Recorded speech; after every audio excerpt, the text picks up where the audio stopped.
अधिराजेन ईशानेन दृष्टितो कारणेश्वरेण युक्ता कनकादारभ्य मूर्तान्तं विसञ्ज ओम ऐं शान्तिकलाय उम्मत् इति पूर्वकवर्णनायां यावत्वान् शान्तं प्राणवायुं प्रेरयित्वा विदुषेणः तस्मद्वादुशान्तबीजरूपं शुभमार्जानं पञ्चकालेन प्रवेण पूर्वे नृष्टास्मानीय औषधसङ्ख्यमन्त्रेण सुप्तशक्ति परस्वत्य मङ्गलां कृते प्रभावेन अभिषिञ्चय तन्पूर्वादि अङ्गन्यासं कृताय ओम हृदयाय नमः हृदये नमः शिवाय नमः भगवताय नमः नेत्रेभ्यो नमः ओम अस्त्राय नमः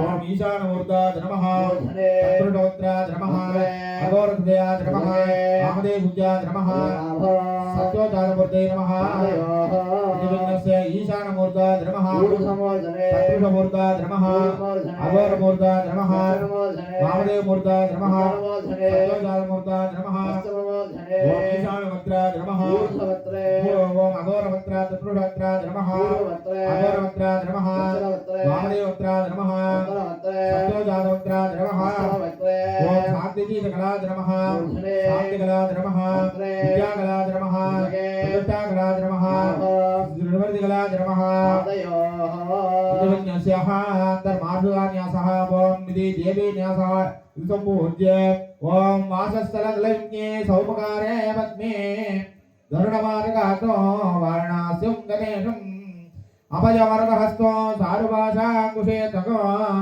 करलयुगलमद्यं चिन्तयेत् विघ्नराजम् ओम महामङ्गलपतये नमः महादेव्ये नमः इति भावयित्वा अस्मन्ने समस्तदेवताभ्यो नमः भूतशुद्धिं महापूर्य विषेकतः समस्तोपचारान् सम्पूज्य आचार्यः विशेषार्घ्यम् आवहक्षेरवशाकराणे यमसिद्धान्तदण्डनं जलञ्जगस्वन्देवार्घ्यम् अट्टामुदरेते ऋषिणा आत्मभूतावारभेते अतं रक्षे स्वासने उमां शिवासनाय नमः शिवमूर्तये नमः शिवाय नमः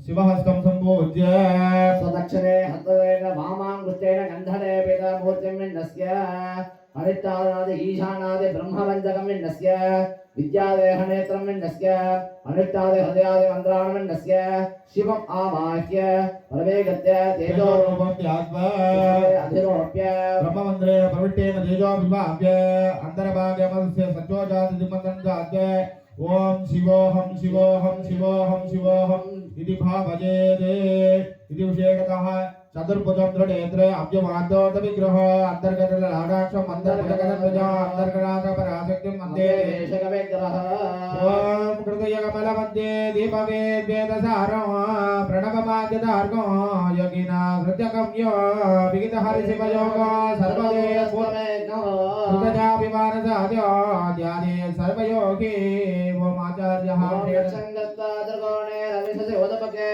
मण्डलोन्दर्शगित्वा चरणे नजगमायुगा स्थापितो नासिकाग्रे निश्चिन्तो निर्विकारो नियमति मनसा निर्गुणो निर्विशेषः नित्यसन्तोषिपादां सुखदालैसजां सैव योगी आचार्यः शिखावस्त्रं दाढयेत् अयं मे अस्तो भगवान् अयं मे भगवत्तरः मे विश्ववेदशेः सोचति शिवाभिवर्णनः ओम यो वेदादो स्वरः प्रोक्तो वेदान्तेन प्रकृतः प्रगतेरस्य जपरस्य महेश्वर गौरी मिलाड जलिलाड जक्षस्य हपते तुपते च चतुष्पते अष्टावते नवपते बभूवषे सहस्राक्षरा वरवेभ्यो मन्ने आचार्यः कुंभ अलंकार भूताम् आरभेत् पूर्णकुम्भम् अस्तु पूर्णकुम्भं निरीक्षित कुम्भमुत्थाय हिरण्यरात्रं मदो पूर्णं ददाति मह्यो सानेदे एकदा ब्रह्मणो महरते वैदमानायुस्तेजो ददाति अस्मिन् विशेष मन्त्रतण्डुलेन बिम्बम् अस्मिन् कुम्भं संस्थाप्य धूपं दर्शयित्वा சகாயத்துக்கு இந்த ரெண்டு பேர் இங்க வாங்க ஹெல்ப் பண்றவங்க அப்படியே முன்னாடி வாங்க அந்த பாத்திரம் முன்னாடி வச்சுக்கோங்க தண்ணி ஊத்துறதுக்காக நீங்க அங்க பாவனை பண்ணிருக்கீங்க ஓம் அகோரேபியோ அகோரேபியோ அகோரகோரதரே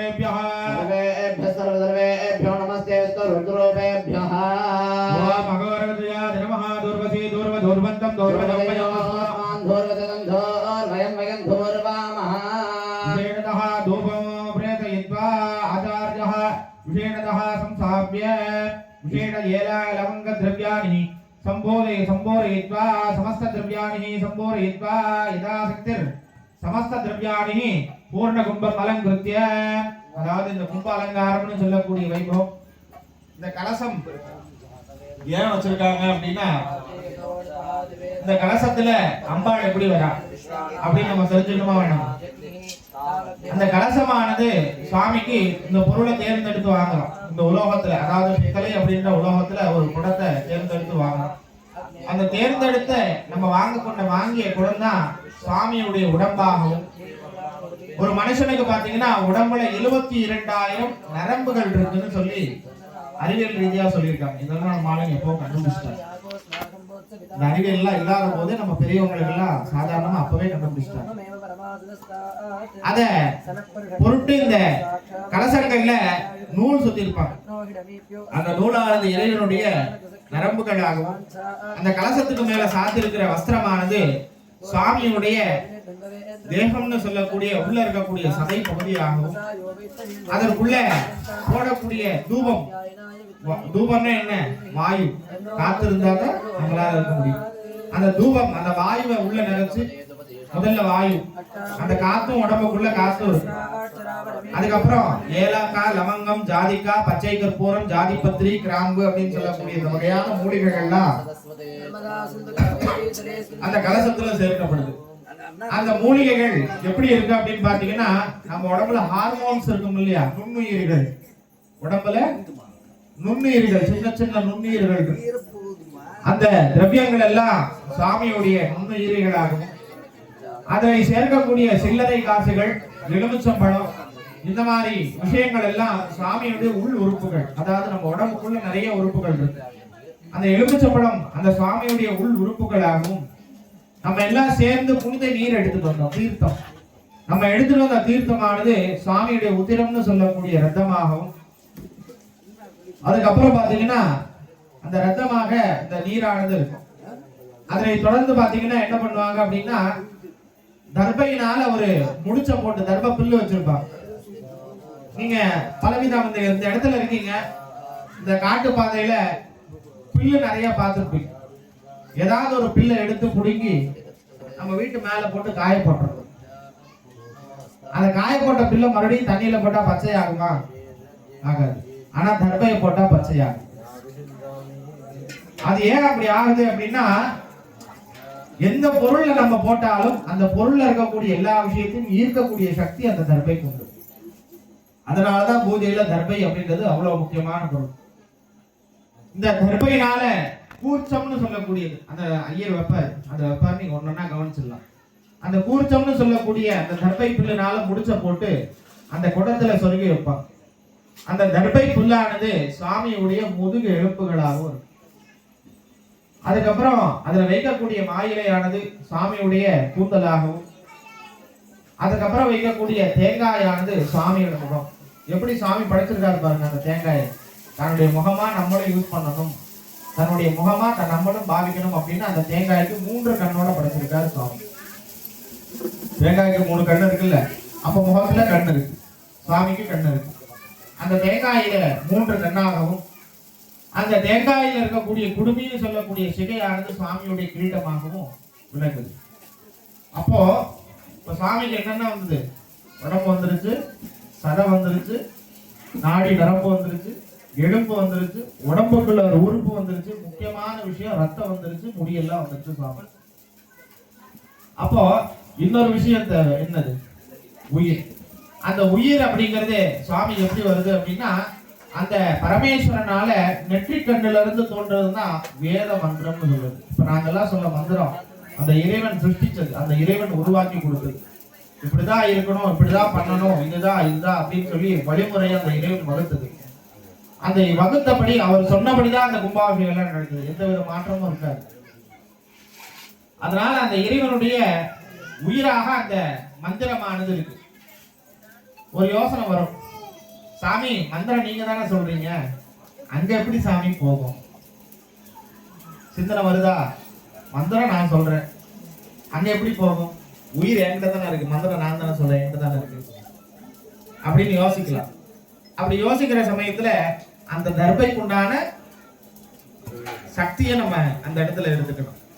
அந்த கலசம் எல்லாம் பூர்ணமா வச்சதுக்கு அப்புறம் மேல ஒரு தர்பை வைப்பாங்க, தேங்காய்க்கு மேல ஒரு தர்பை வச்சிருப்பாங்க.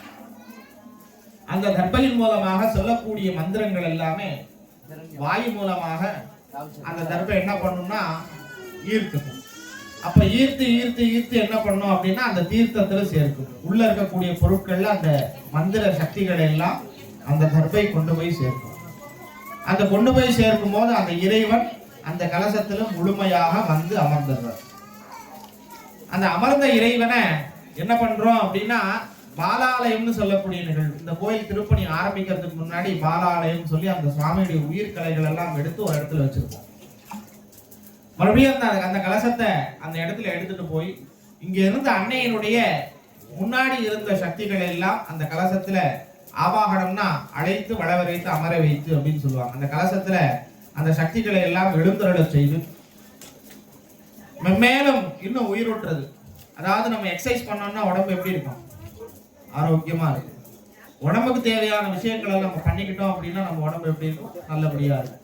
அந்த மாதிரி இறைவனுக்கு தேவையான மந்திரங்களை எல்லாம் சொல்லி சொல்லி அந்த அக்னியின் மூலமாக கொடுக்கக்கூடிய பொருட்களை ஆகுதி மூலிகை திரவியங்களை அந்த குண்டத்துல சேர்க்கணும்.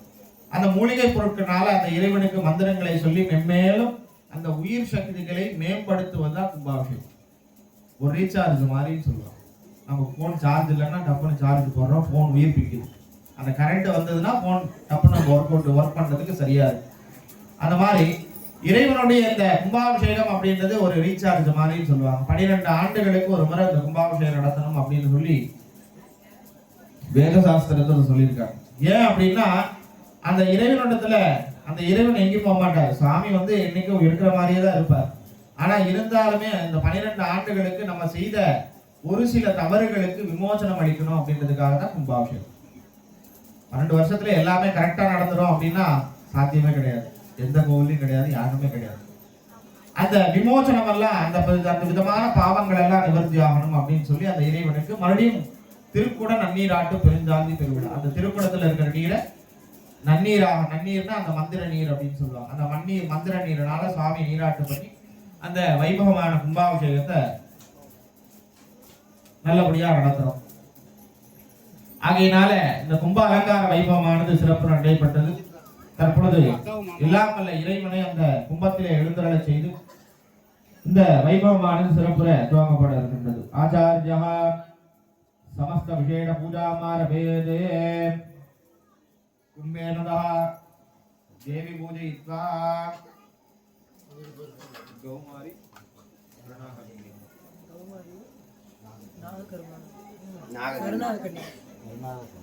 अस्मन्ने विषेणः कुम्भमध्ये अग्निलेन अस्त्रेण संरक्ष्य कवचेनावकृत्य ओमाम् आधारसिद्धये नमः आनन्दाय नमः धर्माय नमः ज्ञानाय नमः वैराग्याय नमः ईश्वर्याय नमः पद्माय नमः पद्मस्वर्गे ओमाम् ओम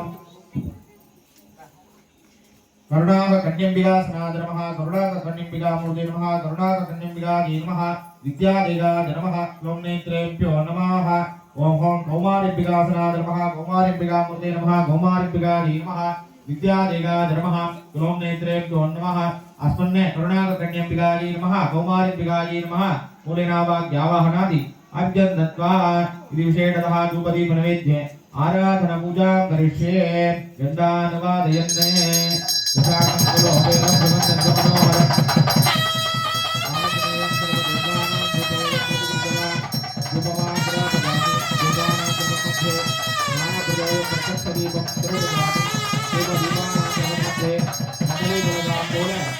अमृतवर्गाणि महानिवेद्यप्रदेशगानि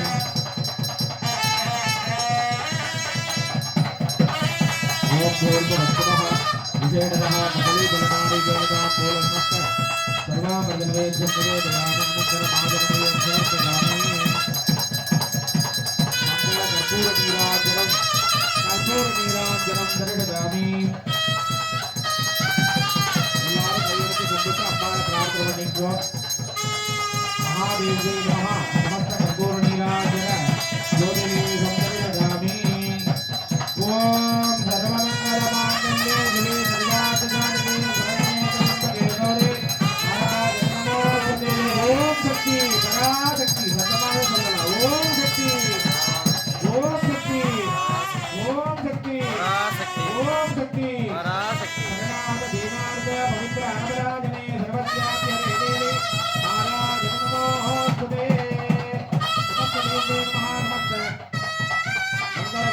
நீராஞ்சனம் சர்வஜாமி.